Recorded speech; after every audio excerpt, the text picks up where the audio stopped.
Note-taking is an old practice. Not much has changed besides the new apps emerging to optimize the note-taking process in time and space. Across my notes, I found the following line. When you buy a book, it's not the paper you pay for, but it's the right to read. My name is Serena, and today I'll try to make you rethink the value of writing notes.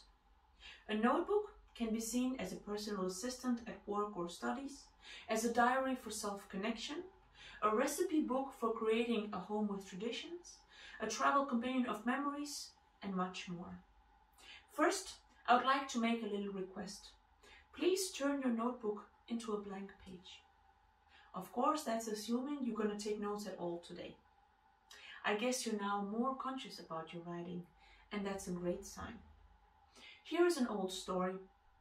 In my first grade, only 5 years old, I learned the hard way how to be correct with my handwriting and how to avoid grammatical mistakes. Otherwise, my homework notebook would be torn into pieces, to be written again from scratch within that evening. You can call it good or bad parenting, however you feel like it. But today I thank my mother for that exercise. That is how I build up my discipline and will to be engaged with my writing. More years into the studies and note-taking became a habit. I'm not the first to claim that the routine of writing ideas and thoughts is the reason behind accomplishments. Bill Gates, for example, made his notes open in the gatesnotes.com. Or many college students are making their notes available through their blogs and websites. Yet, I'm sure many of us have a love-hate relationship with note-taking due to the dilemma of where to write, is it worth it, and will I ever go through it again? As a person of many ideas, and I'm sure you're one as well, since the early career I was recommended to keep track of what I thought were cool ideas. I would put them in the idea junk notebook, with the bad excuse that I have no time to pursue them now. However, ideas are worth nothing unless you chase them. So clearly, writing them down made it feel a step closer to realization. Imagine for a moment if ideas are about everything in life. How you plan a weekend, how you organize your socks and underwear, how you prepare yourself when your in-laws are paying a visit.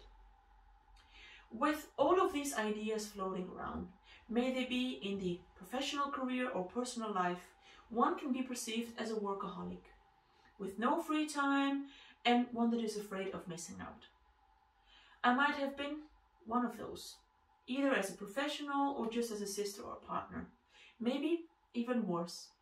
Nevertheless, in my own way, I combined multiple practices of self-awareness and growth, trying to escape the void. This is where note-taking came to the rescue, helping reach the individual version of work-life balance. In the following photos, I would like to show a few pages of my notebooks in years and reflect how note-taking is unique for all of us, constructing a particular individual journey. For example, the first one here is about me loving to cook and even more loving to eat. But just recently I decided to start a notebook to track my recipes, food habits, or other necessary information, which could be influenced by social media, friends, or my imagination. Always content that is fitting for my preferences and health ambitions, definitely. Here is the opening page of the book. There is nothing special about this unless I add these following pages. My first trip to South Korea in 2016 was life-changing, and these pages capture the facts and excitement after dining with a monk in one of the Buddhist temples in Busan. We used 4 different bowls for different types of food, eating in a very particular order, and with clear guidelines how to clean afterwards. Amazing experience. It was necessary for me to get to my notebook afterwards, burst into the pages, and try to capture every single moment so that I can relive that as vividly as possible every time I open the notebook.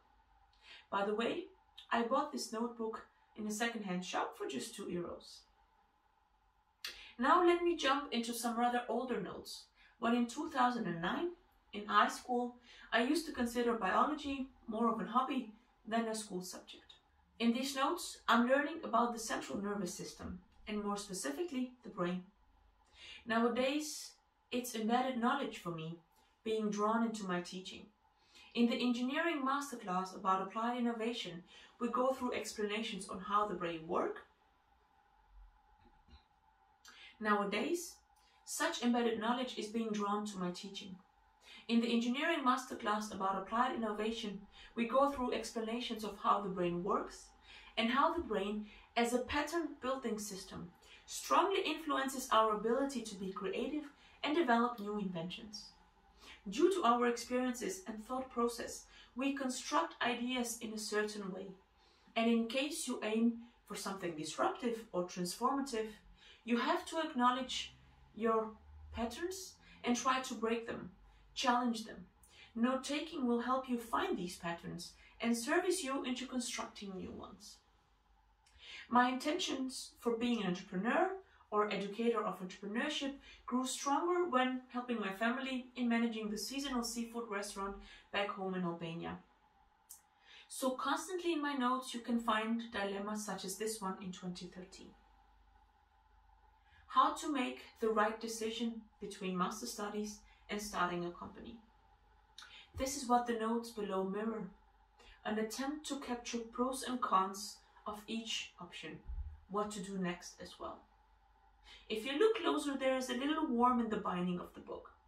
It shows that the book has been traveling a lot through many shelves and boxes. Clearly, as a highlight, these notes are telling me to go for more mentorship and networking, hoping that it will give me a clearer path. In 2012, I wrote the first business plan, and fast forward to 2020, I'm reaching out to my network for a mentor again. I approach him with the same question: startup life or PhD life? I had been rejected twice before applying again, and somehow I gave up. But after surfing through my notes and writing a lot more new notes, I decided that I could do both. I just had to think again. Trust me, seeing a pile of notebook in your library reassures you that there is a lot of hard work done before, where projects conducted simultaneously didn't need tough compromises. Both initiatives, a PhD in AI innovation and a partnership position in a startup like TEDxAUBG, ask for a learning journey. And whether I choose one or the other, I have to be a student with much to learn, much to absorb, and much to translate into action and impact. TEDxAUBG, for example, has a fierce vision. A company creating sustainable materials to replace plastic through biofabrication. It's a startup with many messages. Women-led company with representation of many countries in the team, breaking new ground into the advanced materials industry, healing the earth from plastic waste. It's a company that has won many prizes recently, worldwide, and wouldn't have been possible if note-taking didn't happen actively and daily by each team member. In pitch training in my last 5 years, I also recommend fake note-taking. As a company, when you get a lot of impressions from the audience, you need to give signs of attention, caring of the feedback, and good intention for further development. In today's world, we are exposed to 6 times more information compared to 30 years ago, and our brain is struggling to divide what is the trivial or important, trustworthy information. Add here the authenticity of thought and authenticity of the idea. How many times you have been discouraged by asking the question, how didn't anyone come up with this before? Let me summarize what note-taking does for me. They support learning and knowledge intake. They store and visualize the instant thought process, and they help retrieve information in the future. You can't distinguish here what's more relevant at this point. You still use note-taking to have this complex view of past, present and future in a piece of writing. During the 15th century, note-taking was all about efficient reading. But today, I believe it's about efficient listening too, to become a better listener and learn how to listen to yourself, your inner desires, inner boundaries, powers and weaknesses, and more. In the COVID-19 lockdowns, the sales of the notebooks have gone through the roof, highest compared to the last 15 years. That's what statistics show. You don't need a fancy notebook. Some A4s glued together would do just fine. Buy one, build one, and engage with it more than just an office or a work practice. There are no ultimate ways on how to become a good note taker. Just do them. Play with the notes as a development tool to get more done, to check your progress and advance in a high self-awareness adventure. Be the coach of yourself. It's okay if we don't have similar journeys, as long as our common passion for a positive change in the world starts with a written note. And that is an idea worth spreading. Thank you.